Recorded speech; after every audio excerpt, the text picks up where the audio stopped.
Building बनाना मैं समझता हूँ, ये अखिलेश यादव जी हमेशा ये कहा करते थे, मुझे अभी तक याद है, एक बड़ा अच्छा सेंटेंस कहते थे। क्या? मुझसे कहते थे, चीफ साहब कभी थकी हारी बिल्डिंग ना बनाइएगा।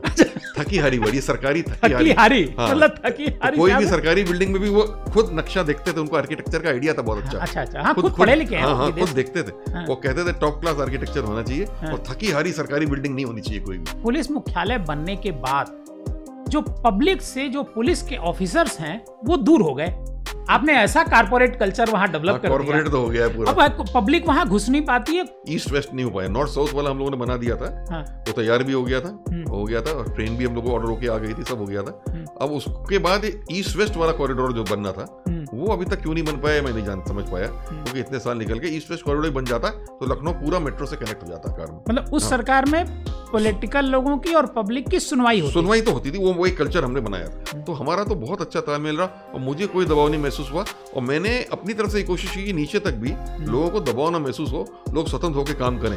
और जहां कहीं कोई अधिकारी ऐसी बात करता था कि यहाँ पॉलिटिकल दबाव की, तो मैं उससे कह देता था हमेशा। मुझे अभी भी याद है, डीएम हो, एसपी हो, 2-4 जगह लोगों ने ऐसा कहा भी। मैंने कहा भाई देखो, पॉलिटिकल दबाव है तो आप मुझे बता दो, मैं बात कर लूंगा उसके बारे में, आप वही करना जो सही कहा। आगरा एक्सप्रेस वे जो बना, ये विजन अखिलेश यादव जी का, उन्हीं का विजन था। उन्होंने अपने उसमें कहा भी था मैनिफेस्टो में, उनका विजन था कि लखनऊ आगरा एक्सप्रेस वे बनना चाहिए। नहीं, मैं बहुत लंबे समय तक चीफ सेक्रेटरी रहा, मुझे बिल्कुल भी दबाव नहीं महसूस हुआ। मैं तो तारीफ करूंगा अखिलेश यादव जी की, जो हमारे मुख्यमंत्री थे।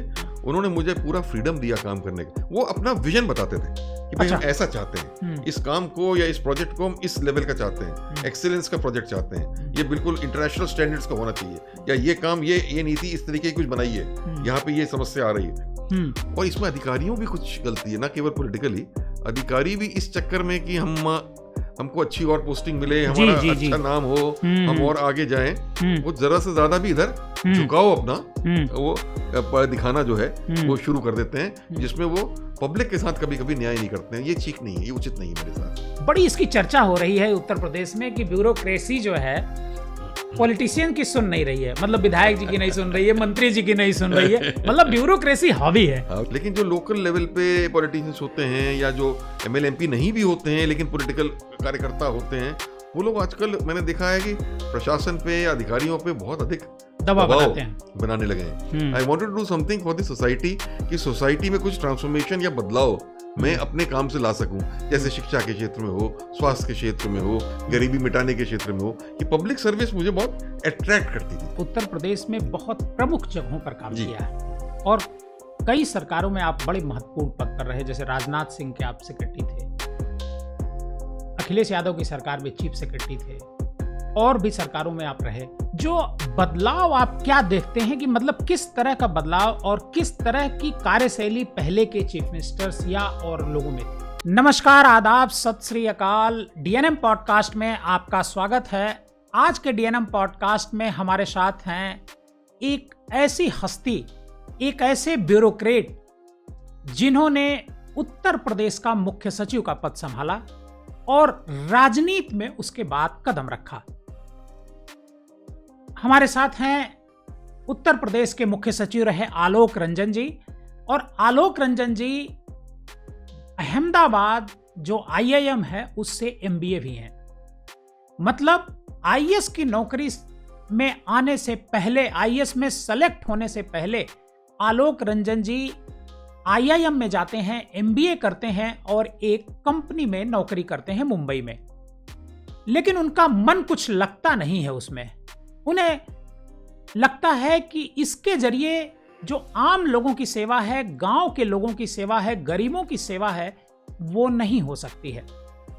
नौकरी छोड़ते हैं और नौकरी छोड़ने के बाद वो वापस दिल्ली आते हैं और एक गैराज के ऊपर एक कमरा लेते हैं किराए का, और उस किराए के कमरे में रह करके वो आईएएस की तैयारी करते हैं और पहले अटेम्प्ट में ही आईएएस में सेलेक्ट हो जाते हैं। उन्हें उत्तर प्रदेश काडर मिलता है 1978 बैच, और उसके बाद उनकी जो जर्नी शुरू होती है उस पर हम खुद उनसे बात करेंगे, और कैसे वो पॉलिटिक्स में आए, पॉलिटिक्स में राज्यसभा का चुनाव लड़े, और आगे उनकी क्या योजनाएं हैं, और पहले के आईएएसों में और आज के आईएएस में क्या फर्क है।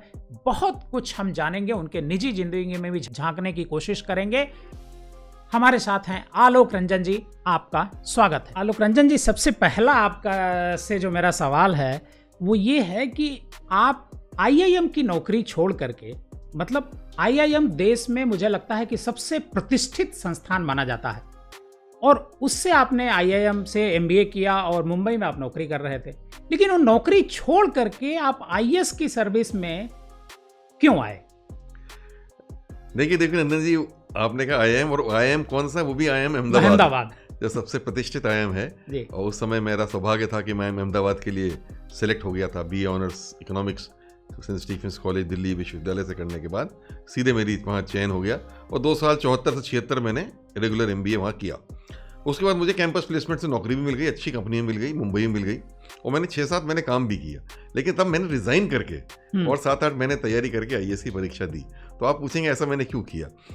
नहीं, मैं कहीं पर पढ़ रहा था कि आपने रिजाइन किया और गैराज के ऊपर एक किराए का कमरा लेकर के आपने तैयारी शुरू करी। जी, दिल्ली में डिफेंस कॉलोनी एक एरिया है। जी। तो डिफेंस कॉलोनी में गैराज के ऊपर कमरे लोग रेंट आउट कर देते हैं, जो लोग रहते हैं। अच्छा। तो वो जो रेंट आउट कर रखा था वो मैंने कमरा रेंट पे लिया, और हमारे एक साथी भी थे, हम लोग दोनों लोगों ने मिलकर वो कमरा लिया, और वहाँ रह के करीब 7 से लेके 8 महीने पूरा परिश्रम करके तैयारी करके यूपीएससी की परीक्षा दी। और क्यों आना चाहा, वो कहीं मुझे, देखिए प्राइवेट सेक्टर में नौकरी बहुत अच्छी होती है, मैं उसको कोई कम नहीं आंकता, और वहाँ बहुत अच्छा काम भी लोग करते हैं, और एक से एक स्पेशलिस्ट भी होते हैं, एक से एक टॉप लीडर्स भी होते हैं, मैनेजर्स भी होते हैं, मैं उनको कहीं कमी नहीं करता। लेकिन मुझे व्यक्तिगत रूप से, जहाँ तक मेरा सवाल था, मुझको लगा कि मुझे जीवन में कुछ और करना है, ये मेरे अंदर से एक फीलिंग थी। और मुझे लगा कि मैं सेल्स मार्केटिंग में था, तो मैं मार्केटिंग में भाई अच्छी से अच्छी कंपनी, और अच्छी कंपनी में चले जाऊंगा, और टॉप पोस्ट पे चले जाऊंगा, लेकिन उससे मुझे जो आंतरिक संतोष था वो नहीं मिल रहा था। मैं कुछ सामाजिक क्षेत्र में काम करना चाहता था। I wanted to do something for the society,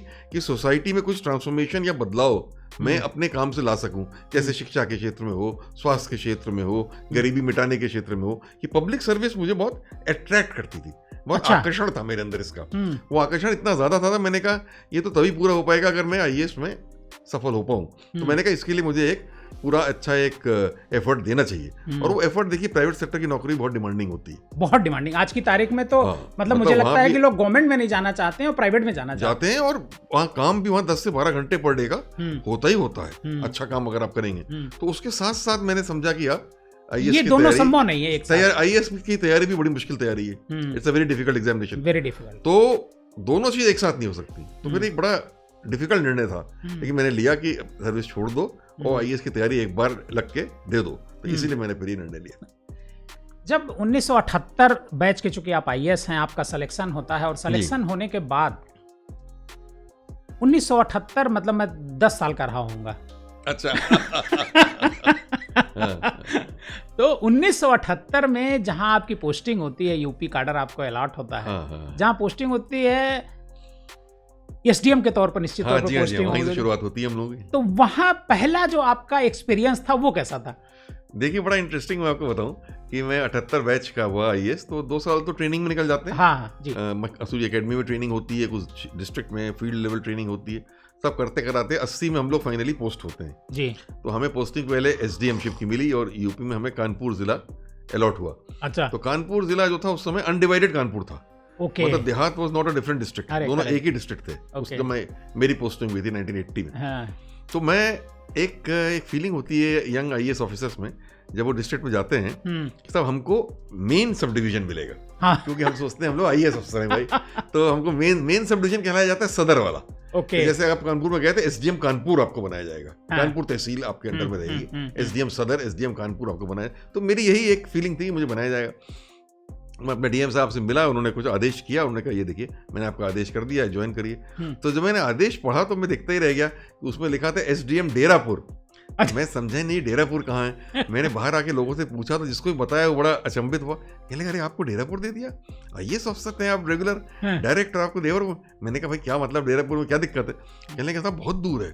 अच्छा। सबसे दूर का सब डिवीजन है, यहाँ से 72 किलोमीटर दूर है, ठीक से सड़क का कनेक्शन भी नहीं है उसका, एक ही सड़क है, और बड़ा अंडर डेवलप्ड एरिया है सब डिवीजन। बहरहाल जैसा उन्होंने बताया, कोई बात नहीं, मैंने कहा अंडर डेवलप्ड एरिया में यहाँ तुम काम करने के लिए आईएएस में आए हैं। तो हम गए, पहुंचे डेरापुर। तो यस, पहला एक्सपीरियंस में आपको, आपने पूछा तो जरूर बता दूं कि ये सोचा था हम IAS ऑफिसर हैं, आएंगे, सब पहुंचते हैं, सब लोग डिवीजन वेलकम में, करेंगे। हाँ, वो लगेगा कि भाई बड़े उसमें हैं। और वहाँ जब पहुंचे तो मुझे बताया गया कि एक बहुत ही मतलब अंडर डेवलप्ड सा PWD का गेस्ट हाउस था। उसमें एक स्वीट तो रखा हुआ था कि VIP लोग आएंगे, एक कमरा और उसको बाथरूम खाली था। वो कह दिया ये आपको अलॉट कर दिया गया। वो बिल्कुल ही रूडिमेंट्री सा, बहुत साधारण सा था, इतना तक भी ठीक था। सबसे इंटरेस्टिंग बात ये थी कि वहाँ उस समय 1980 में बिजली नहीं थी, और वहाँ शाम को हम लोग लालटेन जला के बैठते थे, और लालटेन जला के बैठते थे और उसमें काम करते थे, चाहे कोर्ट की फाइल पढ़नी हो, चाहे चिट्ठी लिखनी हो, या जो करना हो। और दूसरा, उस गेस्ट हाउस में रनिंग वाटर भी नहीं था, पानी जो था वो कुआं था थोड़ी दूर में, वहां से वो बाल्टी भर भर के आया करती थी, और उसी से हम लोग नहाते थे और काम करते थे। तो ये पहला अनुभव तो यही रहा कि ऐसे सब डिवीजन में हमारी पोस्टिंग हुई जहाँ पे रेगुलर बिजली सप्लाई भी नहीं थी और पानी भी कुएं से आता था। तो ये एक बड़ा इंटरेस्टिंग और रोचक अनुभव रहा सर्विस की शुरुआत में ही। लेकिन मैं ये कहीं पढ़ रहा था कि वहाँ जब आपकी पोस्टिंग थी, आप SDM थे, तो SDM रहने के दौरान ही कोई घटना घटती, एक महिला कहीं बाहर से किडनैप करके लाई जाती है और उसको कुछ लोग बंधक बना करके रखे होते हैं, और पुलिस का जो आज का रवैया है वही इसका मतलब पहले भी था कि पुलिस से जब आपने इंक्वायरी किया तो पुलिस ने कहा कि नहीं नहीं, इस तरह की कोई घटना नहीं है। जी हाँ, जी हाँ, नहीं, ये बिल्कुल बहुत ऐसी घटना थी कि उस समय फ्लड्स आए हुए थे और मैं फ्लड्स में गांव-गांव जा रहा था, लोगों को रिलीफ दे रहा था। तो उसी के दौरान में एक जगह, एक वहाँ कस्बा है, वहाँ बैठा हुआ था। तो वहाँ बैठा हुआ था तो एक औरत बहुत रोती हुई आई, बिलखती हुई आई मेरे पास, और कहने लगी मैं बिहार की रहने वाली हूँ। मैंने कहा क्या समस्या है आपको? कहने लगी मेरी बेटी को कुछ गाँव में ऐसे लोग हैं जो यहाँ से जाते रहते हैं बिहार भी कुछ काम वाम के लिए, वो लोग किडनैप करके ले आए हैं और उन्होंने किडनैप करके अपने गाँव में रख लिया है। और गाँव ने नाम बताया, तो हमने जो लोकल पुलिस के जो SO थे थाने के इंचार्ज, उनसे कहा भाई ये आप इसको दिखवाइए। तो उन्होंने कहा साहब ये गलत बात बोल रही है, हमने इसको दिखवा लिया है, हमने पूरी जांच करा ली, वो लड़की अपने मन से आई है, अपनी इच्छा से आई है और वयस्क है और अपनी इच्छा से आई, वो शादी करना चाहती है उन लोगों से, तो वो आई है अपना उसमें, तो इसमें हम इसमें क्या कर सकते हैं, जो विलिंगनेस से आई है वहाँ से। तो ये गलत कह रही है कि वो उसको बांध रखा है या उसको कर रखा है। लेकिन वो औरत बार बार रोए कि नहीं साहब, आप देखिए उसको तो चारपाई से बांध रखा है, उसको बहुत प्रताड़ित भी कर रहे हैं, ये बात सही नहीं है। पता नहीं क्यों मैं नया था सेवा में और मुझे इंट्यूशन हुआ कि शायद इसकी बात सही है। तो मैंने फिर एक टीम बनाई, तहसील के कुछ अधिकारियों की और पुलिस के अधिकारियों की। मैंने कहा नहीं आप लोग सब जाइए, अभी बिना बताइए औरत के साथ लेके जाइए उस गांव में और देख के, और अगर ऐसी स्थिति है तो उसको मुक्त करा के लाइए। एंड देन दे वेंट, और फिर उस लड़की को वो मुक्त करा के लाए। उन्होंने बताया कि इसकी बात सही थी, वाकई उसको बांध के रखा हुआ था वहाँ, वो बंद करके बिल्कुल, मतलब जबरदस्ती लाए गए थे और जबरदस्ती उसको वहाँ रखा हुआ था। फिर हमने मुकदमा भी पुलिस से दर्ज कराई उनके खिलाफ और उसको मुक्त कराया और कहा कि आप अपने घर वापस जाइए। बल्कि वो कहने लगे मैं कैसे जाऊँ, तो मेरे बिहार की ट्रेन में बैठाया, वहीं टिकट भी खरीदवाया उसके लिए अपने आप टिकट खरीद के दिया उसको और कहा ये लो रेलवे का टिकट, ट्रेन में बैठो और तुम बिहार वापस चले जाओ आप। और वो मुकदमा भी दर्ज कराया। तो ये बड़ा रोचक कहानी रही जीवन के शुरू में ही, जिससे एक अच्छा अनुभव रहा कि पता चला कि कैसे हर चीज को, पब्लिक की बात को सुन के उसमें गहराई में जाना आवश्यक होता है। कभी कभी अधिकारी स्रोत से हमको जो चीजें आती हैं, ऑफिशियल सोर्स से, समटाइम्स वो बहुत सही नहीं होती हैं। ठीक बात है। आपने उत्तर प्रदेश में बहुत प्रमुख जगहों पर काम किया है और कई सरकारों में आप बड़े महत्वपूर्ण पद पर रहे, जैसे राजनाथ सिंह के आप सेक्रेटरी थे, अखिलेश यादव की सरकार में चीफ सेक्रेटरी थे, और भी सरकारों में आप रहे। जो बदलाव आप क्या देखते हैं कि मतलब किस तरह का बदलाव और किस तरह की कार्यशैली पहले के चीफ मिनिस्टर्स या और लोगों में थी? देखिए, एक चीज तो मैं देख रहा हूँ जो ओवर द टाइम मैंने ये अनुभव किया है कि जो पॉलिटिकल हस्तक्षेप या इंटरफेरेंस का लेवल है वो बढ़ता जा रहा है। नीचे लेवल पर भी चीफ मिनिस्टर तो फिर भी नहीं उतना वो करते हैं, वो लोग तो एक उनको काम करने का तरीका आता है और उसके हिसाब से काम करते हैं। लेकिन जो लोकल लेवल पे पॉलिटिशियंस होते हैं या जो MLA MP नहीं भी होते हैं लेकिन पॉलिटिकल कार्यकर्ता होते हैं, वो लोग आजकल मैंने देखा है कि प्रशासन पे या अधिकारियों पे बहुत अधिक दबाव बनाने लगे हैं। पहले भी होता था, मेरे समय पे भी होता था, पर यह था कि हम लोग जो निर्णय ले लेते थे तो वो कर ले लेते थे, बोल्डली ले लेते थे और हमको सपोर्ट ही मिलता था। इधर कुछ मैंने देखा है कि जैसे हम लोग जब नौकरी करते थे, तो मैं देवकीनंदन जी आपसे शेयर करूंगा, जैसे DM भी रहे, हम कभी ये नहीं देखते थे कौन किस जाति का है, कौन किस धर्म का है। पब्लिक है, पब्लिक की समस्या है तो उसको हल करना है, चाहे कोई भी हो। ये भी नहीं देखते थे कि वो कौन किस राजनीतिक पार्टी से जुड़ा हुआ है, रूलिंग पार्टी का है अथवा ऑपोजिशन पार्टी का है ये भी इंपॉर्टेंट नहीं था। अगर हमारा जिले का व्यक्ति है या कोई है, युक्ति है या कोई भी है जिसकी समस्या है, तो उसको हमें निवारण करना है, और हम लोग करते थे। अब मैं देख रहा हूँ थोड़ा ये चेंज आ गया है कि जैसे हो गया है कि जैसे उन्हें अधिकारियों को भी दबाव रहता है कि नहीं, आप जो रूलिंग पार्टी है उसके हिसाब से ही मतलब करेंगे। उसी के लोगों का सुनना है जो अपोजिशन में है, जबकि वो एक प्रजातंत्र में ये सही नहीं है, सबकी बात सुननी चाहिए। हाँ, मतलब जो ऑफिसर चेयर पे बैठे हुए ऑफिसर हैं आप, तो आप न्याय देना है, आपका काम जस्टिस देना है, तो for everybody you are there, चाहे कोई हो। इसमें आपसे कोई मतलब नहीं, जाति ना धर्म ना कोई चीज आधार नहीं बन सकती आपकी, आपको अपनी कार्यशैली में। ये थोड़ा थोड़ा अब होने लगा है, और इसमें अधिकारियों भी कुछ गलती है, ना केवल पॉलिटिकली, अधिकारी भी इस चक्कर में कि हमको अच्छी और पोस्टिंग मिले, हमारा अच्छा नाम हो, हम और आगे जाएं, वो जरा से ज्यादा भी इधर झुकाव अपना वो दिखाना जो है वो शुरू कर देते हैं, जिसमें वो पब्लिक के साथ कभी कभी न्याय नहीं करते हैं। ये ठीक नहीं है, ये उचित नहीं है मेरे साथ। ये जो नौकरशाही है, जैसा आप खुद महसूस कर रहे हैं कि विपक्ष या जो भी है लोकतंत्र को सही तरीके से उसका पालन नहीं कर रही, ब्यूरोक्रेसी भी लगता है कि भाई हम सरकार के फेवर में काम करेंगे तो हमको और अच्छी पोस्टिंग मिल जाएगी। ये अच्छी पोस्टिंग का मतलब क्या है, ये थोड़ा मैं समझना चाहता हूँ। बड़ा इंटरेस्टिंग बात है कि आपने देखना जी बहुत अच्छा सवाल पूछा। ये मैं भी इसको कई बार सोचता हूँ कि हमारे समय में से भी बात चलती थी, अच्छी पोस्टिंग तब भी लोग बात किया करते थे। अब मैंने तो ये समझा कि जैसे मैं आईएएस में हूँ, आईएएस की कुछ कार्डर पोस्टें होती हैं, ये पोस्टें आईएएस अधिकारियों को दी जाएंगी। आप यकीन मानिए जो भी कार्डर पोस्ट है वो मेरे हिसाब से अच्छी पोस्ट है, क्योंकि उसमें आईएएस की पोस्ट उसको बनाया इसीलिए गया है कि उसमें काम करने का बहुत मौका मिलेगा। चाहे आपको मतलब कई विभाग होते हैं, लोग सोचते हैं अरे भाई हमें तो विकलांग कल्याण विभाग में भेज दिया गया, या कोई कहते हैं हमें पशुधन विकास विभाग में भेज दिया गया। ये विभाग या कृषि या ग्राम विकास वाले विभाग जो हैं इनको लोग कम आंकते हैं, और उद्योग है, इंडस्ट्री है, जैसे ये अच्छे माने जाते हैं। अच्छा। क्योंकि शायद इसमें ग्लैमर ज्यादा है ना, ग्लैमर ज्यादा है, या जैसे पीडब्ल्यूडी हो गए या सिंचाई हो गए, इसमें बजट ज्यादा है, तो लोग ग्लैमर ज्यादा है या पैसा ज्यादा है, दोनों चीज है मेरे ख्याल से, कि बजट भी ज्यादा है, और जो लोगों के अगर ऐसा किसी की ऐसा इंटेंशन हो जो कि सही इंटेंशन नहीं है, तो वो भी उस विभाग में जाना चाहेंगे इसका बजट ज्यादा हो, और या जिसमें ग्लैमर ज्यादा हो, या उसमें जाने से लगता है कि आप कुछ हायर लेवल की पोस्ट में हैं। तो मैंने आपको मेंशन कर दिया, पीडब्ल्यूडी में जाना, इरिगेशन में जाना, ऊर्जा में जाना, आपका अर्बन विकास में जाना, हाउसिंग में जाना, इंडस्ट्री में जाना, इसको अच्छा मानते हैं। और ग्राम विकास, पंचायती राज, जो कि बहुत अहम विभाग है, बहुत अहम विभाग है, जबकि पूरे मुझे लगता है पूरा जो सिस्टम है गांव का वो ग्राम विकास पर ही टिका हुआ, पंचायत पर ही टिका हुआ है, क्योंकि सबसे ज्यादा ग्राम पंचायत उसको लोग कम आंकते हैं,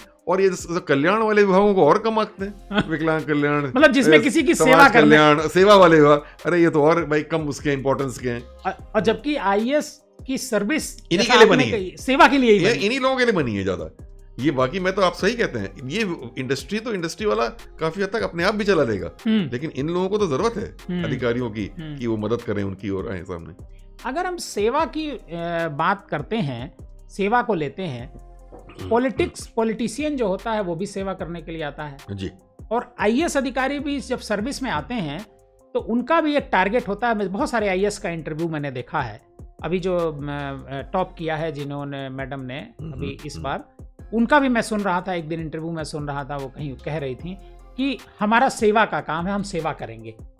हम दोनों की सेवा को अगर हम देखें तो कौन ज्यादा बेहतर सेवा कर सकता है या कर पाता है, क्योंकि पॉलिटिशियन तो वन परमानेंट नहीं होता है, लेकिन आईएएस अधिकारी जब तक सर्विस में है तब तक वो परमानेंट है। देखिए मैं समझता हूँ दोनों को बहुत मौका मिलता है पब्लिक की सेवा करने का, चाहे आप पॉलिटिक्स में आए और चाहे आप आईएएस या आईपीएस में आए, आपको बहुत मौका मिलता है दोनों में। दोनों का अलग अलग दायरा होता है। हमारा प्रजातंत्र है, तो मेरा हमेशा मानना है प्रजातंत्र में हम इलेक्टेड हमारे रिप्रेजेंटेटिव होते हैं, एमएलए, एमपी, मिनिस्टर, तो सरकार में अंतिम निर्णय वो लेते हैं, पॉलिसी वो बनाते हैं, तो अल्टीमेट पावर उनके हाथ में है, तो वो ज़्यादा पावरफुल हैं, और ज़्यादा पावरफुल होने के नाते उनको सेवा करने का ज़्यादा मौका मिल जाता है, और वो कर सकते हैं जो पॉलिटिकल लोग होते हैं, क्योंकि ज़्यादा सेवा कर सकते हैं। सिविल सर्विस की जो है वो काफ़ी हद तक काफ़ी अपने नियम कानून से भी बंधा हुआ है, बंधी रहती है, तो सेवा करती है वो, लेकिन काफ़ी हद तक उसको कानून और उसके दायरे में रह के भी जो है काम करना पड़ता है। तो दोनों की अप्रोच उस सेवा के लिए अलग अलग हो जाती है। एक आईएएस ऑफिसर की, आईपीएस ऑफिसर की हो जाती है हम लॉ के हिसाब से, कानून के हिसाब के दायरे में रहते हुए हम सेवा करेंगे, लेकिन पॉलिटिकल आदमी जो है, मैंने हमेशा ये पाया कि वो जनता की पल्स के नब्ज को जानता है, वो जानता है, समझता है, और कई बार वो जो बातें कहता है वो वाकई जनता के लाभ की बात होती है, करती है, तो ऐसा एक तालमेल की आवश्यकता है।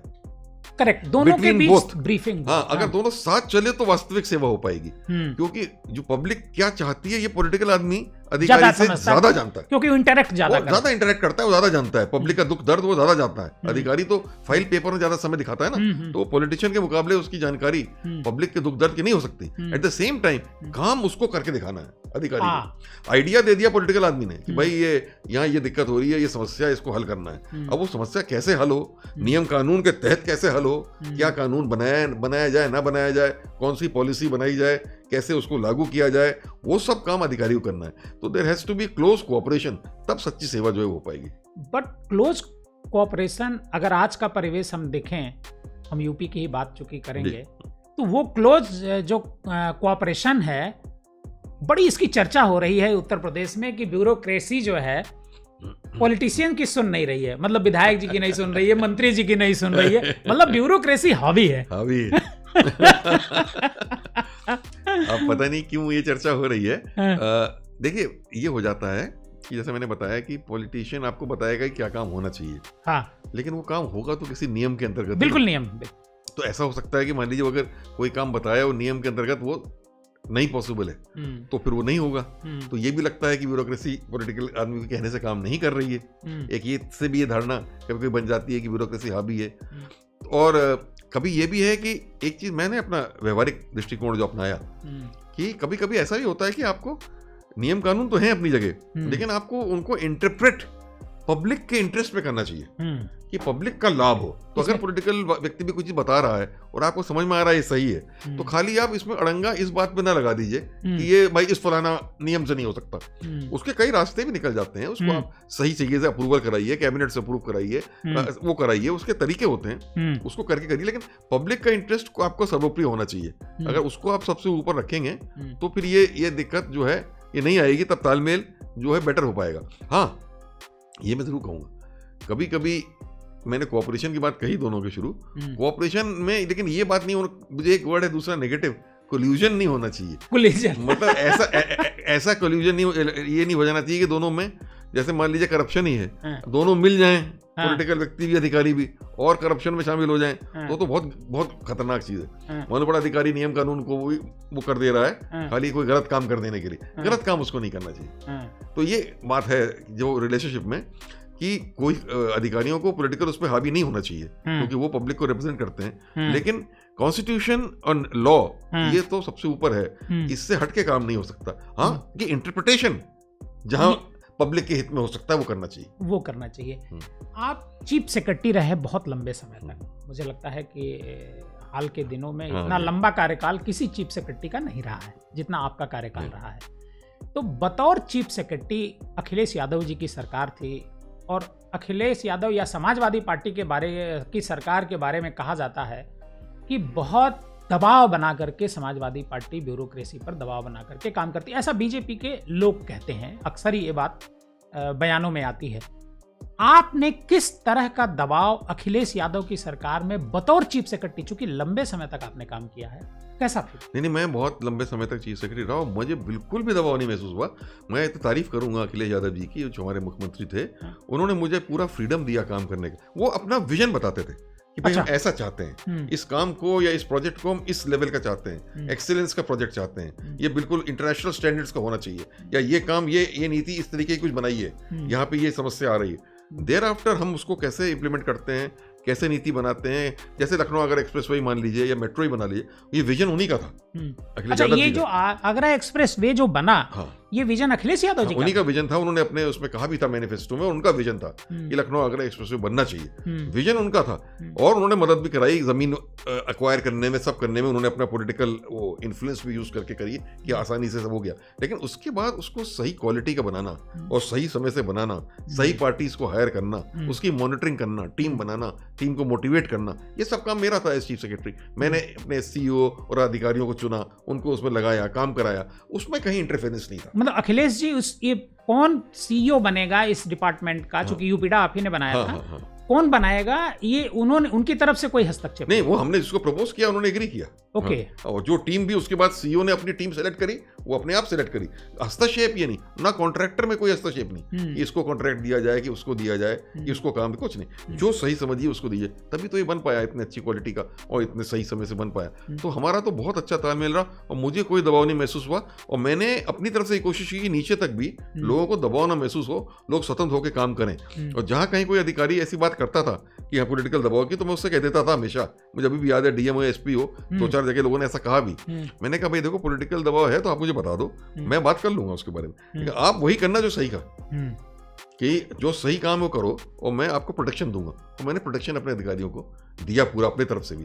तो मैं समझता हूँ वैसा दबाव नहीं था, लेकिन ये सही है कि पॉलिटिकल लोगों की, पब्लिक की सुनी जाती थी उस सरकार में। मतलब उस सरकार में पॉलिटिकल लोगों की और पब्लिक की सुनवाई तो होती थी। वो एक कल्चर हमने बनाया था कि सुनवाई होनी चाहिए। ओके। लेकिन इसी आगरा एक्सप्रेसवे पर करप्शन का भी आरोप इस सरकार में, जब नई सरकार बनी तो उसने लगाया कि इसकी जांच कराई जाएगी। हाँ, लेकिन करप्शन का कोई चीज सामने नहीं आई। उन्होंने कुछ शुरुआत में कुछ पता लगाने की कोशिश भी की, तो शायद जहां तक मुझे मालूम है एक आईआईटी की रिपोर्ट भी आई कि स्पेसिफिकेशंस जो हैं उससे बेहतर बना है।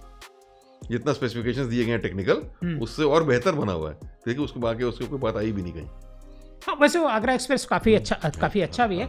लेकिन अखिलेश यादव जी के सरकार, मतलब आपके चीफ सेक्रेटरी रहते, जैसे मेट्रो का प्रोजेक्ट आपने जिक्र किया, बिल्कुल मेट्रो भी किया। मेट्रो बनी, उसके बाद मेट्रो का और भी एक्सटेंशन होना था लखनऊ में, लेकिन वो नहीं हो पाया। ईस्ट वेस्ट नहीं हो पाया। नॉर्थ साउथ वाला हम लोगों ने बना दिया था। हाँ। वो तैयार भी हो गया था और ट्रेन भी हम लोगों को ऑर्डर होके आ गई थी, सब हो गया था। अब उसके बाद ईस्ट वेस्ट वाला कॉरिडोर जो बनना था, वो अभी तक क्यों नहीं बन पाया मैं नहीं समझ पाया। क्योंकि इतने साल निकल के ईस्ट वेस्ट कॉरिडोर बन जाता तो लखनऊ पूरा मेट्रो से कनेक्ट हो जाता।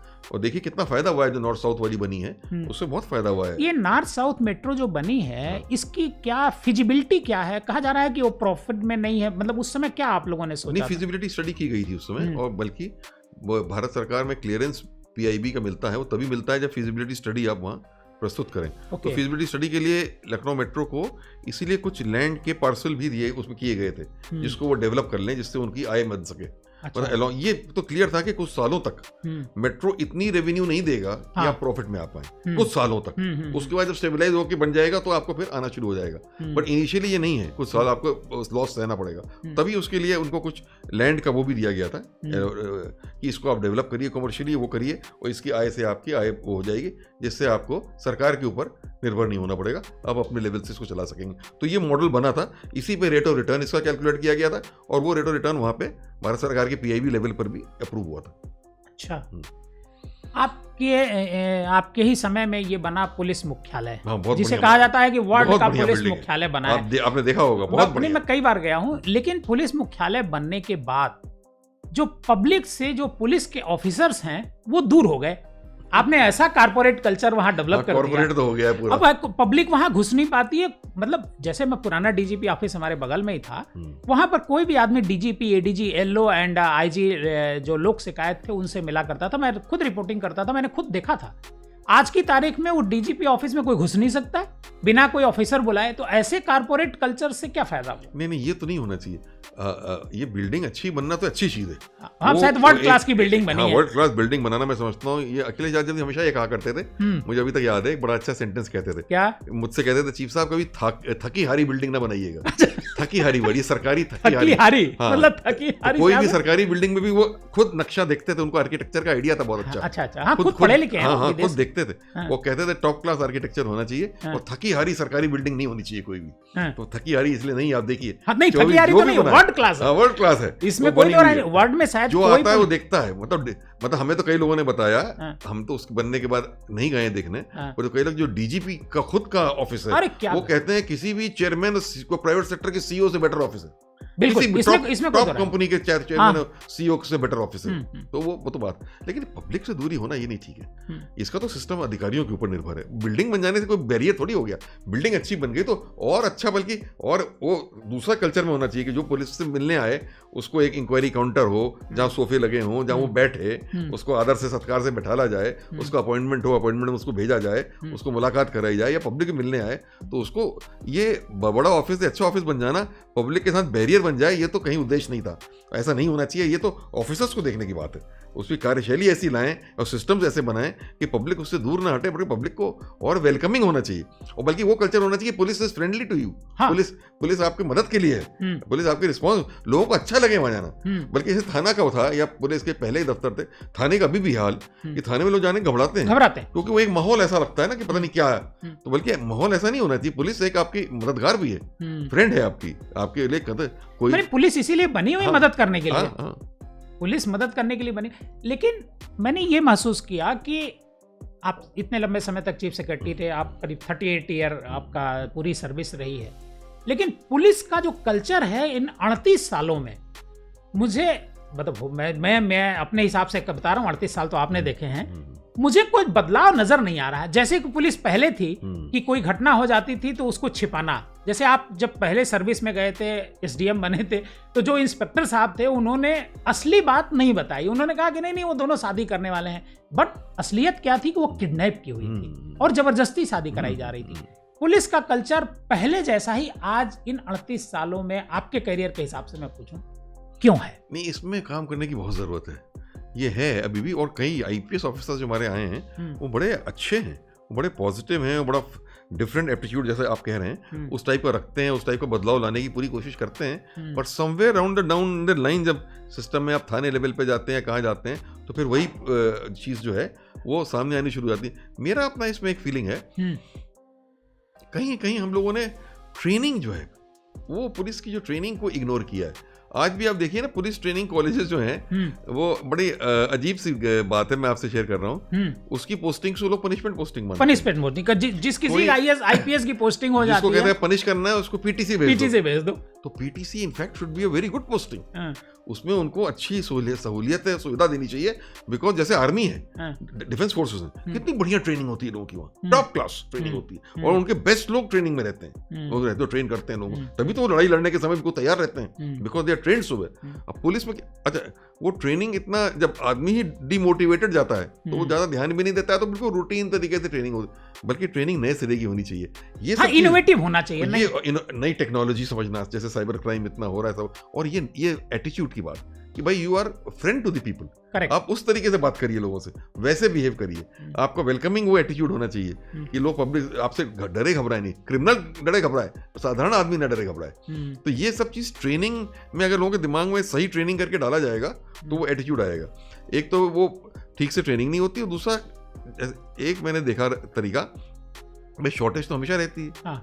अब जैसे अभी कुछ दिन पहले अभी नियुक्ति पत्र दिए गए हैं, अभी दिए गए, आई होप, मैं सिंसियरली होप करता हूं कि इन लोगों को नियुक्ति पत्र के बाद इन लोगों को बाकायदा अच्छी खासी 2-4 महीने की ट्रेनिंग मिलनी चाहिए। और होता क्या है ना, वो जिलों में शॉर्टेज है, तुरंत आधी मांग आनी शुरू हो जाती है कि हमारे यहाँ पोस्ट करिए, हमारे यहाँ पोस्ट करिए, मालूम पड़ा बिना ट्रेनिंग के ही लोग तैनात कर दिए। तो जब जिसने ट्रेनिंग ही नहीं करी, अब उसको आप मौके पे तैनात कर दे रहे हैं, तो वो तो खाली ये जानता है कि मेरे पास पावर आ गई, मैं पुलिस हो गया, लेकिन वो उसकी ज्यादा नहीं, उसके अलावा नहीं जानता। वो ट्रेन करना बहुत जरूरी है। उसको ही नहीं जानता कि पुलिस को करना क्या है। इस वजह से आपने अखिलेश यादव के साथ सबसे लंबा कार्यकाल मुझे लगता है गुजारा। हम एपीसी और आईडीसी थे। मैं उस पे बाद में आऊंगा। आईडीसी आप थे, क्योंकि हर समय हर जो कोई भी सरकार होती है तो इंडस्ट्री को बहुत बढ़ावा देने की बात करती है। वो है भी, यूपी के लिए जरूरी भी, यूपी के लिए जरूरी। लेकिन मैं ये महसूस कर पा रहा हूँ, जो मैं देख पा रहा हूँ, नोएडा, ग्रेटर नोएडा को छोड़ करके जो इंडस्ट्री है वो और एरिया में आ ही नहीं रही।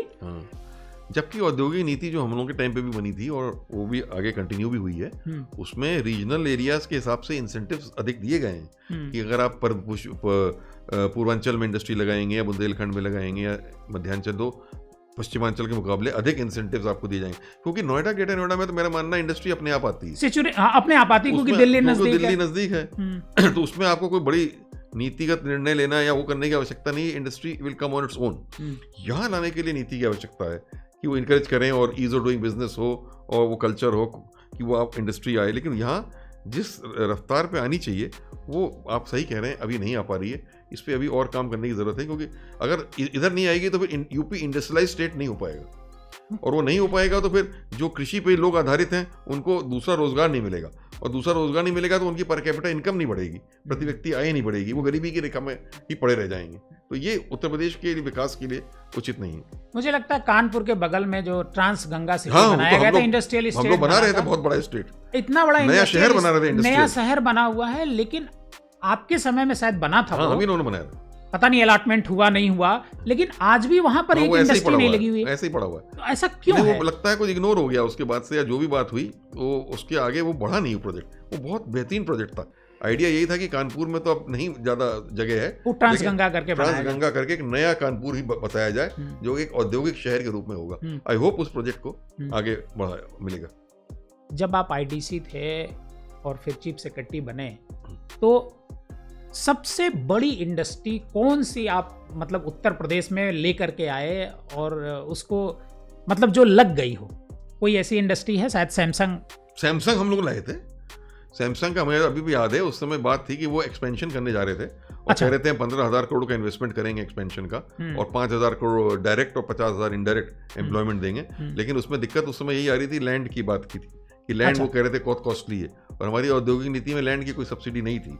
लेकिन फिर भी हमने पूरी मेहनत करके उसमें लैंड की सब्सिडी करा के कैबिनेट ने अप्रूव करा, अखिलेश ने सपोर्ट किया। Land subsidy in the sense क्या लैंड फ्री या 30% मुझे सब्सिडी हम लोगों ने दी थी, और दे के आए, और सैमसंग को वो अप्रूवल उस समय हम लोगों ने जारी कर दिया था। सैमसंग के एमडी वगैरह यहाँ आए भी थे, माननीय अखिलेश यादव मुख्यमंत्री जी से उन्होंने धन्यवाद भी दिया था, यहाँ बैठक भी हुई थी, इस प्रोजेक्ट को शुरू कर रहे हैं वो, उस बात की भी हुई थी, और हमसे भी मिले थे, सब हुए थे। तो वो एक बहुत बड़ा प्रोजेक्ट था कि देखिए आगे चल के उसको पूरा होने में 2-3 साल लगे, लेकिन उसने एक मोबाइल रेवोल्यूशन जो है पूरा नोएडा में। सैमसंग के मोबाइल अब यूपी में ही बनते हैं, अधिक से अधिक यूपी में बनते हैं नोएडा, क्योंकि उससे मुझे याद है वो मुझसे कह रहे थे बार बार कि साहब हम तो तमिलनाडु चले जाएंगे या तेलंगाना। हमने कहा क्यों? तो कहने लगे कि तमिलनाडु में या तेलंगाना दोनों में से एक जगह मुफ्त की जमीन मिल रही थी और एक जगह बहुत ही सस्ती मिल रही थी। अच्छा। वो कह रहे थे आपके यहाँ तो बड़ी कॉस्टली है। अरे हमने कहा हम भी करेंगे, आपकी मदद करेंगे, और भी चीजों में मदद करेंगे, लेकिन आप कहीं जाएंगे नहीं।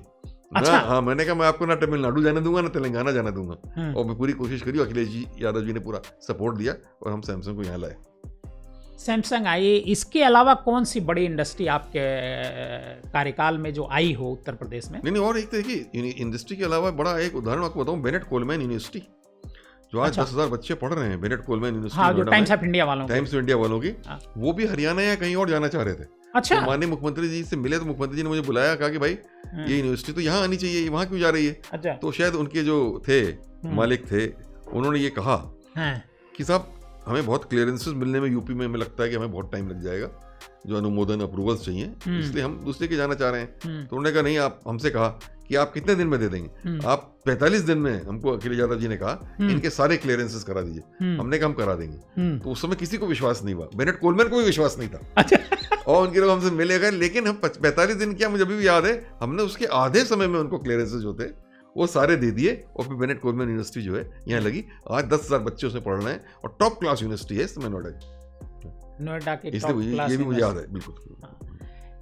जब आप चीफ सेक्रेटरी रहने के दौरान अखिलेश यादव जी से आपका बहुत मतलब इंटरेक्शन सबसे ज्यादा मुझे लगता है कि आप ही का रहा होगा, क्योंकि बतौर चीफ सेक्रेटरी सब कुछ बात आप उनसे करते रहे, हर एक चीज को ब्रीफ करना, और उनकी तरफ से भी जो निर्देश आते थे हमारे थ्रू जाते थे, वो सब थ्रू आपके ही जाते थे। मुझे लगता है कि चीफ सेक्रेटरी जो प्रशासनिक मुखिया जो उत्तर प्रदेश का होता है, वो मुखिया के तौर पर आप नहीं, मैं कहूंगा इसकी मैं बहुत तारीफ करूंगा माननीय अखिलेश यादव जी की, मुख्यमंत्री जी। उन्होंने चीफ सेक्रेटरी के पद की पूरी गरिमा को वो रखा। वो जो भी इंस्ट्रक्शन होता था, जो भी बात होती थी, वो थ्रू चीफ सेक्रेटरी ही नीचे जाती थी, जहाँ जाती थी। ये नहीं कि डायरेक्ट किसी प्रमुख सचिव को बुला करके मुख्यमंत्री ने बोल दिया। और मैंने कभी भी कोई चीज फाइल पे लिखी हो या सुझाव दिया हो, तो मुझे कभी याद नहीं कि उन्होंने उस चीज को ना कहा हो। उसको उन्होंने सपोर्ट किया हमेशा, बहुत उससे मुझे बल मिला, बहुत बल मिला, काम करने की शक्ति मिली। नहीं तो अखिलेश यादव जी को एज ए चीफ मिनिस्टर, क्योंकि वो पहली बार चीफ मिनिस्टर बने थे, इससे पहले वो सांसद थे, उनका कोई ना तो मिनिस्टर थे, मतलब कोई ऐसा मतलब जिसे प्रशासनिक अनुभव जिसे कहते हैं, प्रशासन को हालांकि आईएएस को माना जाता है, लेकिन पॉलिटिशियंस का भी प्रशासनिक अनुभव होता है, क्योंकि वो जब मंत्री होता है तो डायरेक्ट उस विभाग का हेड होता है। अखिलेश यादव जी के पास इस तरह का कोई अनुभव नहीं था 5 साल पहले जब वो 2012 में चीफ मिनिस्टर बने। कैसे वो लोगों को हैंडल करते थे, किस तरीके से लोगों को समझते थे, किस तरीके से अफसरों को समझते थे? लेकिन उनकी पब्लिक डीलिंग तो बहुत अच्छी थी, ये तो आप जानते हैं। हमेशा पब्लिक बहुत डीलिंग तो बहुत मुस्कुरा के मिलते हैं, हाँ, सबसे हर बहुत वैसे। अच्छे से मिलते हैं और कोई बैरियर नहीं रखते थे, पब्लिक से बहुत मिलते थे, सम्मान रखते थे। और दूसरा, अधिकारियों से भी उन्होंने हर सब अधिकारियों को बहुत इज्जत दी, हमेशा हमेशा बहुत अच्छे से बर्ताव किया सबके साथ। कभी कोई अधिकारी ये नहीं कह सकता कि उन्होंने कोई कठोर शब्द किसी के खिलाफ इस्तेमाल किया हो या किसी की बेइज्जती की हो या किसी का कुछ किया हो, ऐसा कहीं कुछ नहीं था। नाराजगी भी अगर कोई थी तो उसको बहुत हल्के तरीके से जाहिर कर देते थे, कभी उन्होंने ज़्यादा उसमें कुछ नहीं कहा। सपोर्ट जरूर वो ऑफिसर्स को पूरा अपने काम करने में हमेशा वो देते रहते थे। अनुभव की बात कही, आप सही है कि वो सीधे मुख्यमंत्री बने, वो टाइम थोड़ा किसी भी पोस्ट में आने समझने में लगता है, लेकिन उनमें सबसे बड़ी बात ये थी कि ओपननेस ऑफ माइंड थी। तो ओपननेस ऑफ माइंड ये होता है कि वो दूसरे की बात सुनते थे। हम भी लोगों की, अधिकारियों की भी अलग अलग अगर विचारधारा है तो भी सुन रहे हैं। जो दूसरा आदमी कोई पॉलिटिकल दूसरी बात कह रहा है तो उसको भी सुन रहे हैं। कोई बाहर का इंडस्ट्री वाला कोई बात कह रहा है तो सबको सुनते रहते थे, तो उससे उनके बाद सारे व्यू पॉइंट्स आ रहे हैं और फिर वो अपनी बात को कहते थे। तो ये उनकी एक बात जो थी कि सबकी बात को सुनना बहुत ध्यान से। मैं समझता हूँ इससे उनको जो भी एक्सपीरियंस अपने आप में ही हासिल हो गया एडमिनिस्ट्रेशन चलाने का, और चला सके अच्छे से। जो आईएएस अफसर हैं और आज के जो आईएएस अफसर हैं, पहले के जो आईएएस अफसर चुन करके आते थे और आज के जो आईएएस अफसर, चूंकि आपने आईएएस के कई आप मतलब जो आईएएस सेलेक्ट होते हैं उनके बीच भी आप जाते हैं और लोगों को आप उनको इंटरेक्ट करते हैं, लोगों को समझाते हैं कि भाई देखो कैसे करना है। सर्विस तो तुमको मिल गई, ट्रेनिंग भी तुम्हारी हो गई, लेकिन कुछ प्रैक्टिकल ट्रेनिंग आप उसको देते हैं। तो क्या बदलाव आपको लगता है कि नए जो आईएएस हैं, क्या वो आप जैसे लोगों की तरह काम कर पा रहे हैं? दोनों तरफ की बातें हैं। देखिए, कई लोग ये कहते हैं कि डिक्लाइन हो गया है स्टैंडर्ड्स में। आपको मुझे लगता है बेहतर पता होगा। हाँ, कि हम लोगों के टाइम से अब डिक्लाइन। कई लोग कहते हैं कई चीज़ों में इम्प्रूव भी हो गया है। तो देखिए, एक तो दो तीन चीज़ें हैं। एक तो जो आईएएस ऑफिसर्स अब आ रहे हैं, एक तो टेक्नोलॉजी के मामले में वो बेहतर हैं। कई जो इंजीनियर्स भी होके आ रहे हैं, कंप्यूटर सब जानते हैं, कंप्यूटर इंजीनियर बहुत सारे आ रहे हैं, अपने काम में टेक्नोलॉजी को बहुत अधिक उपयोग में ले आते हैं। इस चीज़ में देखा है कि वो हम लोग के टाइम के लोगों से बेहतर है, उनकी जानकारी बेहतर रही है। दूसरा, मैंने ये भी देखा है कि कुछ हद तक वो पहले जो था कि कई रिस्ट्रिक्टेड जगहों से ही ज़्यादा लोग आईएएस में या सेवाओं में आते थे। वो इसी कॉलेज के लोग आ रहे हैं या इसी यूनिवर्सिटी के ज़्यादा आ रहे हैं। अब पूरे देश से लोग आ रहे हैं, जगह जगह से। कोई गाँव के पढ़े हुए भी आ रहे हैं, कहीं कोई बड़े कॉलेज की ज़रूरत नहीं है, वो सभी लोग आ रहे हैं। तो एक बड़ा इससे बैलेंस भी आ गया, डाइवर्सिफिकेशन हो गया। और कई लोग ऐसे आ रहे हैं जिनको वास्तव में हमारे पब्लिक की नब्ज मालूम है कि उनकी क्या दिक्कतें हैं, समस्या है, जमीन से वो जमीन से ही उठ के आ रहे हैं, उन्हीं के बीच में से उठ के वो अधिकारी बने। तो ये बड़े पॉजिटिव पॉइंट है। हाँ, दूसरी तरफ का ये जरूर है कि जो मैंने अपने कई जगह कहा है, अब जो ऐसा हो गया है, मैंने देखा कि एक तो मेरा ये स्पष्ट मत है कि इतनी एज लिमिट नहीं बढ़ानी चाहिए। वो जो बढ़ा दिए 32 और 37 कर दिए, तो उसमें कई लोग 3-3, 4-4 साल कहीं नौकरी करके या 4-4, 5-5 साल इम्तिहान देने के बाद आते हैं। तो कभी कभी एक चीज जो मैंने महसूस किया, मैं सही हो सकता हूँ, गलत हो सकता हूँ, मैं नहीं जानता, ये बाकी सब लोगों की उसकी बात है, लेकिन उनका जो वैल्यू सिस्टम होता है ना, वो बन गया होता है। हाँ, एक बार हम दिमाग बन चुका है। 30 साल की उम्र तक तो आदमी का क्या हमारा स्वभाव है, क्या हमारा वैल्यू सिस्टम है, क्या एथिक्स है हमारी, वो सब बन जाती हैं। तो उसमें बदलाव लाना बहुत मुश्किल है। और हम लोग जैसे हम 21 साल की उम्र में आ गए थे, तो बिल्कुल लड़के थे, 21 साल की उम्र में सीधे कॉलेज से पढ़ के निकले, आ गए। अब 21 साल की उम्र में आइए, हम 21 साल में बैठ गए थे, इम्तिहान में आ गए थे। तो 21 सबसे कम उम्र होती, जैसी उम्र हुई वैसे इम्तिहान में बैठ गए, पहले अटेम्प्ट में आ गए। तो हम इतने बिल्कुल वो थे ना कि जो कुछ उन्होंने ट्रेनिंग में हमको सिखाया वो हमने पूरा लिया, वो हमने पूरी तरीके से। जो हमारे पास कोई दूसरा एक्सपीरियंस नहीं था, नहीं हमारे पास यही था कि जो हमको बताया हमारे अधिकारियों ने, सीनियर ने बताया, हमारे टीचर्स प्रोफेसर ने बताया एकेडमी में, वो हमने सब ले लिया। तो इसलिए जो कि एक सर्विस का एक जो वैल्यू सिस्टम, एक एथिक्स का सिस्टम है, वहाँ हम समझते हैं थोड़ा बहुत, कहीं मेरे अपनी फीलिंग है कि पहले के मुकाबले ह्रास हुआ है, डाउन हुआ है। हालांकि लोग ये भी कहते हैं कि पूरे समाज में डाउन हुआ है, तो हो सकता है पूरे समाज में मेटेरियलिज्म बढ़ा है, मेटेरियलिस्टिक होती जा रही है सोसाइटी, तो वही आईएएस में भी दिखाई पड़ रहा है या सिविल सर्विस में भी दिखाई पड़ रहा है। हो सकता है ये बात सही हो, लेकिन पहले के मुकाबले ये एक ट्रेंड है थोड़ा। समाज की बात जब आती है तो कहते हैं कि समाज डिक्लाइन कर रहा है। सवाल ये उठता है कि समाज के ही तो हम लोग हैं सभी। अगर हम किसी समाज की बात करते हैं, मान लीजिए हम आईएएस की ही बात करते हैं, तो आईएएस अगर डिक्लाइन कर, पहले तो हमको खुद तो सुधारें। हम ये डिक्लाइनेशन की बात क्यों करते हैं? समाज पे नहीं डालना चाहिए, अपने आप को सुधारना चाहिए। अगर सर्विस आई है, सर्विस को मैं जहाँ भी टॉक देता हूँ, ये कहता हूँ सबसे पहले अपने अंदर झांकिए। हाँ। और आपके अंदर जो कमी है, अगर पब्लिक आपसे अगर किसी बात पे नाखुश है और आपको मानती है कि आप पब्लिक एरोगेंट हैं या नहीं सुनते हैं या कोई और दिक्कत है या कोई और, तो उसको अपने आप में दूर करिए। आप बेहतर पब्लिक की सेवा करेंगे तो पब्लिक में अपने आप आपका रिकग्निशन मिलेगा, आपको पब्लिक रिकग्नाइज करेगी। और मैंने अपने पाया कि पब्लिक बहुत रिकग्नाइज करती, तमाम पोस्टिंग में मैंने देखा कि अच्छा काम करने पे पब्लिक बहुत तारीफ करती है। और आज मेरे को रिटायर हुए 10 साल हो गए हैं, अभी भी जिस जिले का मैं डीएम रहा हूँ, मैं भगवान उसके लिए वो करे कि मेरी ये सौभाग्य है कि वो लोग आते हैं मुझसे मिलने, और कोई काम से नहीं आते, खाली इसलिए आते हैं आप हमारे जिले के डीएम रहे थे, हम निकले, हम आ रहे थे, हमने कहा आपसे मिल लें। वो क्योंकि उनको एक सम्मान है उनके मन में कि हमने जब वहाँ थे तो हमने उनके लिए बहुत काम किया, या उनसे उनकी समस्याओं की हल किया, या उनके बीच में गए बैठे। हम तो यही करते थे, हम बीच में जाते थे, बैठते थे पब्लिक के बीच में। ये जाना चाहिए, ऐसा निकलना चाहिए, ऑफिस से कमरे से बाहर निकलना चाहिए, बाहर निकलना चाहिए।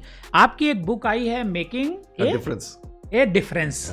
मेकिंग ए डिफरेंस नाम बड़ा अच्छा है, मेकिंग ए डिफरेंस।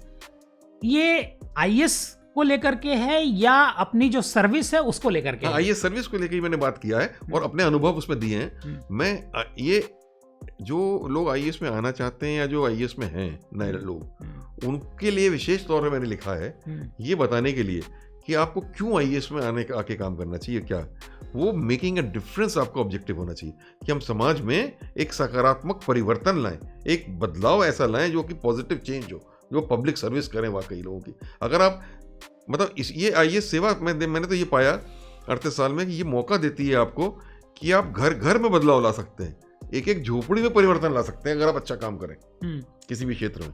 तो इतना रीच है आपका। वो जिसको हम पावर कहते हैं ना, वो पावर खाली इस बात की नहीं होनी चाहिए कि हमको सलूट मिल रहा है या हमको गाड़ी मिल रही है नीली बत्ती की। वो पावर खाली नहीं, पावर ये कि आप जो निर्णय ले रहे हैं उससे आप घर घर में बदलाव ला सकते हैं, बदलाव तो लोगों के जीवन में जीवन बदल सकता है, जीवन बदल सकता है। तो ये मेकिंग अ डिफरेंस है। बिल्कुल सही बात है। लेकिन जो आईएएस बन रहा है वो तो इस पर कम ध्यान दे रहा है, वो यही ध्यान दे रहा है कि हमारा रुतबा कैसा है, रुतबा दिखाने की कोशिशें लगातार होती रहती हैं। मैं देखता हूँ आईएएस अधिकारियों, हालांकि नीली बत्ती तो लगी हुई है, जब जहां बत्ती नहीं है बहुत सारे लोग एक पुलिस की गाड़ी लेकर के चलते हैं डीएम आगे। मतलब डीएम के आगे एक पुलिस की गाड़ी, एक पीछे एक पुलिस की गाड़ी चलती है। इसकी क्या जरूरत? ये तो रुतबा ही है, ये तो डिफरेंस मुझे नहीं लगता है। नहीं, बल्कि और इन सबसे पब्लिक थोड़ा दूर भी हो जाती है। अरे भाई सोचती है अरे भाई ये तो हाँ, तो वो जितना जरूरी है उतना ही लेके चलना चाहिए साथ, अपनी सुरक्षा के लिए जितना जरूरी है, सिक्योरिटी लेकर के चलिए, उतना जरूरी है सुरक्षा सिक्योरिटी के पॉइंट ऑफ व्यू से। बाकी शो के लिए नहीं करना चाहिए कभी, ना इसको दिखावे के लिए करना चाहिए। और बल्कि ये एक एटीट्यूड होना चाहिए कि हम पब्लिक के बीच में हैं, तो पब्लिक जिससे कि आए आपके पास मिले। अखिलेश यादव जी पर मैं फिर लौटूंगा एक बार कि अखिलेश यादव जी का जो डेवलपमेंट का विजन था उसको आप कैसे देखते हैं? बहुत अच्छा विजन था। तो फिर वो चुनाव 2017 में क्यों डेवलपमेंट का विजन देखिए आप, प्रोजेक्ट देखिए, लखनऊ आगरा एक्सप्रेस वे रहा, लखनऊ मेट्रो रहा, आपका डायल 100 जो पूरा पुलिस का सर्विलेंस सिस्टम जिसको 112 आज कहते हैं, 108 एम्बुलेंस रहा, Ekana stadium, police office, high court की बिल्डिंग, 50 जिलों को 4 लेन रोड से जोड़ना, बिजली की नहीं करीब जो 4600 मेगावाट वो विद्युत उत्पादन उस समय जो बढ़ा, ट्रांसमिशन में जो बदलाव लाया गया वो सन 47 से लेकर तब तक नहीं लाया गया था, और बिजली की समस्या को भी हम लोगों ने अपने समय में हल किया। और आप देखिए इंफ्रास्ट्रक्चर पे कहीं भी पूरा जोर दिया गया कि एक से एक अच्छी बिल्डिंग्स बनी, सड़कें बनी, इरिगेशन के डैम्स बने, मतलब बहुत काम हुआ। तो डेवलपमेंट का विजन बड़ा प्रो डेवलपमेंट माइंडेड वो रहे, चाहे पर्यटन में काम हुआ, वो पर्यावरण में काम हुआ, तमाम चीज़ों में बहुत काम हुआ। तो डेवलपमेंट के विजन को मैं उसको मानूंगा कि बहुत अच्छा विजन था उनका डेवलपमेंट का। लेकिन चुनाव हार गए 2017। क्या जनता समझ नहीं पाई डेवलपमेंट क्या किसे कहते हैं? चुनाव हारना जीतना तो पॉलिटिकल चीज है, वो पब्लिक कैसे वोट देती है, क्या देती है, ये आप लोग ज्यादा समझेंगे। लेकिन जहां तक डेवलपमेंट का विजन था उनका अच्छा विजन रहा हमेशा। नहीं, लेकिन आप भी पॉलिटिक्स में आ गए हैं। मैं पॉलिटिक्स में क्या आ गया हूँ, मैं एक तरीके से कहिए, हाँ मैं पॉलिटिकल में मैं इसलिए देखता हूँ कि हाँ ये भी, ऐसा पहले आपने कहा, ये भी एक तरीका है पब्लिक सर्विस का। हाँ, तो जैसे पॉलिटिक्स में आप आ गए हैं, एक तरीके से समाजवादी पार्टी के साथ आप काम कर रहे हैं और समाजवादी पार्टी के राज्यसभा का चुनाव आप लड़े। राज्यसभा का जो चुनाव लड़े वो चुनाव आप हार गए, और ये पहले से तय था कि चुनाव जो क्योंकि ये पूरी तरह से गणित का चुनाव है कि इतनी संख्या बल का चुनाव है, उस संख्या में समाजवादी पार्टी कमजोर थी, फिर भी आपको कैंडिडेट बनाया क्यों? नहीं, हम समझते हैं ये तो सौभाग्य की बात है कि मुझे चुना गया और मुझे कैंडिडेट बनाया गया। अब वहाँ बात ये रही कि एक कैंडिडेट, क्योंकि कुछ मेन बात ये रही कि क्रॉस वोटिंग हो गई। क्रॉस वोटिंग होने की वजह से एक वो हार जो बात रही सामने आ गई। मतलब अगर क्रॉस वोटिंग नहीं होती तो आज आप राज्यसभा में होते? हो सकता है इस पर कह दो, अगर ना होती तो बहुत चांस था। तो ये जो पॉलिटिक्स में एंट्री का जो आपका सफर है, ये आगे भी जारी रहेगा? अब ये तो देखने की बात है कि ऐसा मुझे अवसर मिलता है दोबारा कि नहीं मिलता, ये मेरे हाथ में तो है नहीं। अगर राज्यसभा का चुनाव फिर लड़ना हुआ, अगर ऐसा मुझे मौका दिया जाएगा, अखिलेश यादव अगर देते हैं, चूंकि उनकी पार्टी के साथ, ये तो उनका अधिकार क्षेत्र की बात है। क्योंकि देखिए बहुत सारे ब्यूरोक्रेट जो है पॉलिटिक्स में है, ब्रिजलाल साहब जो है वहाँ हैं, बिल्कुल हैं। ब्रिजलाल साहब राज्यसभा में हैं, असीम अरुण साहब पुलिस में हैं, अभी राजेश्वर सिंह अभी आए, तो ब्यूरोक्रेट पॉलिटिक्स में तो जा ही रहे हैं, जा सकते हैं, इसमें कोई रोक नहीं। और मैंने कहा ना, it is a very good way of serving the people. Public service करने का ये भी बहुत अच्छा मौका है। पॉलिटिक्स में आप आके भी राष्ट्रीय मुद्दे, जैसे राज्यसभा ही है, मैं को राज्यसभा का आकर्षण इसी बात कर रहा था कि वहाँ राष्ट्रीय मुद्दों पर चर्चा होती है, राष्ट्र और अंतर्राष्ट्रीय मुद्दों पर चर्चा होती है। मैं पढ़ा लिखा है मैंने जीवन में, अभी मुझे पढ़ने का बहुत शौक है, सब मैं मुद्दों को पढ़ता रहता हूँ, एनालाइज करता रहता हूँ। तो अगर मैं कुछ बोलूँगा, और मेरा कंस्ट्रक्टिव अप्रोच है, मेरा नेगेटिव अप्रोच नहीं है, पॉजिटिव अप्रोच है, कैसे चीज़ को बेहतर किया जाए, कैसे आगे बढ़ाया जाए, कैसे देश को आगे बढ़ाया जाए, यही मेरा इंटेंशन है। तो उसको कैसे बढ़ाने में मैं सोचता था कि मैं योगदान दे पाऊँ। ये बिहार जो है, पूरा जो यूपी काडर है, या मैं देश में भी मैं देखता हूँ, सबसे ज्यादा लोग बिहार के आईएएस चुने जाते हैं। ये मैं आज तक समझ नहीं पाया, चूंकि आप खुद आईएएस रहे हैं, इस वजह से मैं आपसे ये सवाल कर रहा हूँ कि आखिर बिहार के लोग क्यों आईएएस ज्यादा? मैंने ये मेकिंग अ डिफरेंस अपनी किताब में ये बात लिखी है। अच्छा, क्या लिखी? ये आप देखिएगा, बिहार के ही नहीं, you will find Bihar, UP तो है ही है, और उड़ीसा, ये ऐसे प्रदेश हैं जिनसे बड़ी संख्या में लोग सिविल सर्विस में सेलेक्ट होते हैं। नहीं, सेलेक्ट होते हैं, लेकिन और वाई क्यों? अच्छा। आते हैं क्यों? बैठते भी हैं और सेलेक्ट भी होते हैं। इसका रीजन जो मैंने अपना आंका है वो यही बात है ना, ये स्टेट्स इंडस्ट्रियली एडवांस नहीं है, तो यहाँ वैकल्पिक जॉब्स, गवर्नमेंट के जॉब तो है, वो दिखता है लोगों को, पर जैसे कॉर्पोरेट सेक्टर के जॉब हो या इंडस्ट्री के जॉब हो, वो उतनी बड़ी मात्रा में आपको इन स्टेट्स में नहीं मिलेगा। तो जब विकल्प लोगों को नहीं दिखता है तो वो सोचते हैं भाई गवर्नमेंट सेवा में आओ तो सिविल सेवा सबसे अच्छी है, तो सिविल सेवा में चले जाओ। बहरहाल, जबकि इसका एग्जैक्ट ऑपोजिट मैं आपको बताऊं, जैसे स्टेट्स है महाराष्ट्र और गुजरात, जो इंडस्ट्रियली डेवलप्ड है, वहाँ इसका आकर्षण नहीं है। वहाँ बच्चे जो हैं, जो अच्छे भी होते हैं, वो कहते हैं मैं एंटरप्रेन्योर बनूंगा, मैं इंडस्ट्री लगाऊंगा, है ना, मैं प्राइवेट सेक्टर में जाके नौकरी करूंगा, क्योंकि वहां वो विकल्प उनके सामने मौजूद है, जो हमारे यहाँ इतना नहीं है। जैसे से यहाँ इंडस्ट्रियलाइजेशन होगा तो यहाँ भी ये बदलाव आएगा, आप देखिएगा, ये बदलाव यहाँ भी आएगा, या बिहार में भी आएगा, उत्तर प्रदेश में भी आएगा, जब से जैसे और विकल्प लोगों के सामने आने शुरू करेंगे। बड़ा अच्छा आपने इसको इंटरप्रेट किया कि मतलब इंडस्ट्रियलाइजेशन न होने की वजह से हमारे पास जो वैकल्पिक रोजगार नहीं है, इसकी वजह से लोग गवर्नमेंट सर्विस की तरफ वो भागते हैं, क्योंकि मतलब कोई एंटरप्रेन्योरशिप नहीं है, एंटरप्रेन्योरशिप के लिए कम स्कोप है, अब बढ़ता जा रहा है, लेकिन अगर कोई ऐसा मौका आपको मिलता है आगे चल करके, तो क्या इस सेक्टर में आप काम करेंगे कि एंटरप्रेन्योरशिप बिल्कुल बढ़नी चाहिए, प्रदेश में बढ़े? अरे बिल्कुल बढ़नी चाहिए, यही इसी, क्योंकि डेवलपमेंट तभी होगा, यूथ को रोजगार भी तभी मिलेगा जब एंटरप्रेन्योरशिप बढ़े, और डेवलपमेंट भी प्रदेश का तभी होगा। इसके बिना डेवलपमेंट नहीं होने वाला है। अभी क्या हाल है ना, देखिए उत्तर प्रदेश का डेवलपमेंट का प्रॉब्लम कहाँ है, आज भी 46% लोग ग्रामीण क्षेत्र में ही काम कर रहे हैं, उसकी जीडीपी में कंट्रीब्यूशन करीब 25% है, तो सीधे हो गया ना कि गरीबी हो गई, पर कैपिटल इनकम कम हो गई। अगर इनको यहाँ इतने लोगों की कृषि क्षेत्र में आवश्यकता नहीं है, इनको वहां से निकाल के अगर रोजगार, एंटरप्रेन्योरशिप, इंडस्ट्री, स्टार्टअप्स में मिल जाए तो बेहतर इनकम मिलेगी और ये आगे बढ़ेंगे, तो इनकी इनकम भी बढ़ेगी और स्टेट भी आगे डेवलप करेगी।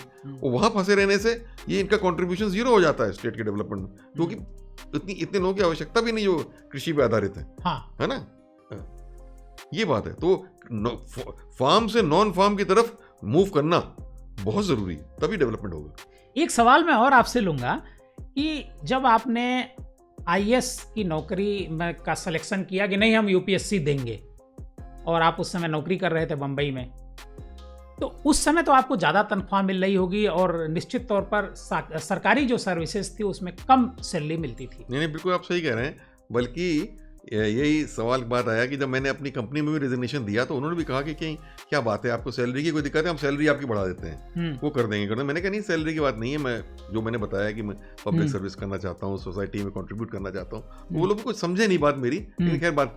लेकिन सबसे रोचक संस्करण इसके बारे में ये रहा कि मेरे जो मकान मालिक थे वो एक गुजराती बिजनेसमैन थे जिनके घर में मैं किराए पे रहता था। तो जब मैंने कहा मैं जा रहा हूँ रिजाइन करके, तो वो क्या बेटा क्यों रिजाइन कर रहे हो, तो मैंने बताया तो पहले तो समझे नहीं आईएएस के बारे में। देखिए, अच्छा, उनको पता ही नहीं था कि आईएएस क्या आईएएस में आपको ज्यादा तनख्वाह मिलेगी यहाँ से।